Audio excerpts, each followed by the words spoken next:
কাছে এবং দূরে, দেশ এবং প্রবাসে যে যেখান থেকে আজকের ভিডিওটি দেখছেন সকলকে জানাই স্বাগতম।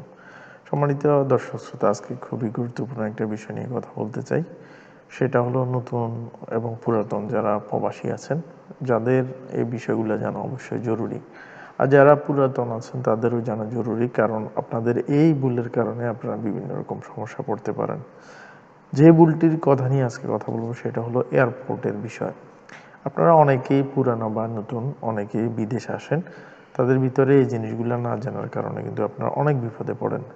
আজকের ভিডিওটি খুবই ইম্পর্ট্যান্ট হতে চলেছে। যারা এই চ্যানেলটিতে এখন প্রথম দেখছেন আজকের ভিডিওটি, অবশ্যই লাইক দিবেন এবং চ্যানেলটি সাবস্ক্রাইব করবেন। চলুন মূল বিষয়ে চলে যাই। আপনাদেরকে আমি সংযুক্ত আরব আমিরাতের প্রতিনিয়ত নিউজ দিয়ে থাকি। সংযুক্ত আরব আমিরাতের প্রতিনিয়ত যে নিউজ, এর ভিতরে বেশি সংখ্যক আপনার বর্তমানে যে ঘটনাগুলো দেখতেছি সেটা হলো এয়ারপোর্টের সমস্যা। এয়ারপোর্টে এখানে কি সমস্যা, আপনারা যারা সংযুক্ত আরব আমিরাত সহ বহির্বিশ্বের যে কোনো দেশে যান, আপনাদের কিন্তু কিছু নিয়ম নীতি আছে। যারা আপনার ট্যুরিস্ট ভিসা যান তাদেরকে অবশ্যই মাথায় রাখতে হবে, আপনার হোটেল বুকিংটা আপনার রিটার্ন টিকিটের সাথে মিল রেখে আপনাকে কাটতে হবে।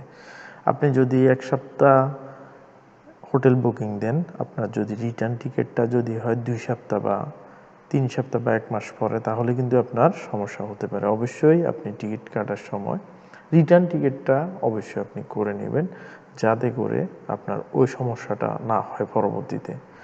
দ্বিতীয়ত, আপনার হোটেল বুকিংটা কিন্তু জেনুইন হতে হবে, ফেক করা যাবে না। অবশ্যই আপনার যে ট্রাভেলস এজেন্সি বা যার মাধ্যমে আপনি হোটেল বুকিংটা করবেন তাকে ওইভাবে বলে দিবেন। তৃতীয়ত যে বিষয়টা হচ্ছে সেটা হলো, সংযুক্ত আরব আমিরাত সহ পৃথিবীর যে কোনো ট্যুরিস্ট দেশে আপনি যান না কেন, অবশ্যই আপনি সেই দেশে যাওয়ার জন্য আপনার পাসপোর্টে ডলার এন্ডোস্কোপি করে নেবেন।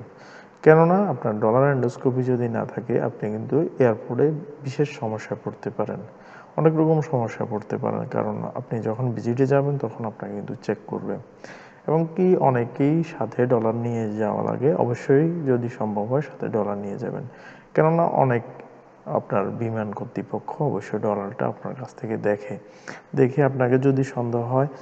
আর এর ভিতরে আরেকটা কথা বলি, অনেকে মনে করে শুধুমাত্র ইমিগ্রেশন অফিসার বা আপনার যে বোর্ডিং পাস দিয়ে আপনার চেকিং করে, যে বোর্ডিং পাস দিয়ে সে শুধু আপনাকে এই আপলোড দিতে পারে, কিন্তু আর কেউ দিতে পারে না। বা ইমিগ্রেশন ক্রস হওয়ার পরেও কিন্তু অনেকে আপনার বিমানের কাছাকাছি গিয়েও কিন্তু ফিরে আসে। কেন ফিরে আসে সেটার একটা কারণ হচ্ছে, আপনার বিশেষ করে ওই বিমান কর্তৃপক্ষ যদি আপনাকে সন্দেহমূলক মনে হয়, আপনাকে দেখে যদি তাদের মনে হয় আপনি ফিরতি ফ্লাইটে আসবেন না, কিন্তু আপনি ভিজিট ভিসা যাচ্ছেন, অবশ্যই আপনি এই দিকটা খেয়াল করবেন যাতে করে আপনার ডলার সাথে থাকে। দ্বিতীয় যে বিষয়টা সেটা হলো, ভিজিট ভিসার ক্ষেত্রে এই জিনিসগুলো প্রপারলি দেখবেন, বিষয়টা দেখবেন, পাসপোর্টের মেয়াদটা দেখবেন এবং রিটার্ন টিকিটটা দেখবেন। আনুষঙ্গিক যে বিষয়গুলো আছে এগুলো কিন্তু খেয়াল করবেন। আমি যে বিষয়টা বললাম এই বিষয়টা কিন্তু অনেকে বলে না, যার কারণে অনেক প্রবাসী বিমানবন্দরে অনেক রকম হয়রানির শিকার হয়। দ্বিতীয় যে বিষয়টা সেটা হলো, আপনারা যারা সংযুক্ত আরব আমিরাত সহ পৃথিবীর যে কোনো দেশে যাবেন, যাওয়ার সময় আপনারা লাগেজে কোনো প্রকার অবৈধ দ্রব্য বা তামাকজাত দ্রব্য বহন করবেন না অধিক। যেমন অনেকেই আপনার বিদেশ আসার সময় কি করে, পানেরকে একবারে প্রক্রিয়া করে সুন্দরভাবে প্যাকেট করে অনেকগুলো পান নিয়ে আসে, যেগুলো এয়ারপোর্ট কর্তৃপক্ষ চেক করার পরে আপনার দেখে এগুলো রিজেক্ট করে দেয়। আপনার মালগুলো তারা নিয়ে নেয় এবং আপনাকে বিভিন্ন রকম সমস্যায় পোহাতে হয়। এছাড়াও কেউ সিগারেট বা তামাকজাত দ্রব্য নিয়ে আসে। অবশ্যই আপনারা যারা নতুন বা পুরাতন, এগুলো মাথায় রাখবেন। দেশ থেকে আপনার পার্সোনাল 2-1 প্যাকেট সিগারেট ছাড়া অতিরিক্ত কিন্তু আসতে পারবেন না। যদি স্ক্যানিংয়ে এগুলো ধরা খায়, আপনি কিন্তু ফেঁসে যেতে পারেন। আর পানটা আমাদের এই সংযুক্ত আরব আমিরাতে কোনো প্রকার অ্যালাউ নেই একাধিক আনে। আপনি এখানে পান খেলে আপনার রাস্তাঘাট অনেক খারাপ হয়ে যায়, এই জন্য এই পানটা অ্যালাউ নেই। আপনি অনেকে আনে, কিন্তু আপনার যতগুলো আনলে ধরা খায় না ততগুলো পর্যন্ত আনা যায়, কিন্তু এর চেয়ে বেশি যখন আনে, যখন এয়ারপোর্টে স্ক্যানিংয়ে ধরা খায় তখন কিন্তু পানগুলো রেখে দেওয়া হয়। এছাড়া তৃতীয় যে বিষয়টা বলতে চাই সেটা হচ্ছে, সবগুলা ঠিকঠাক করে আপনি আসলেন, সবগুলা ঠিকঠাক করে আপনি নিলেন।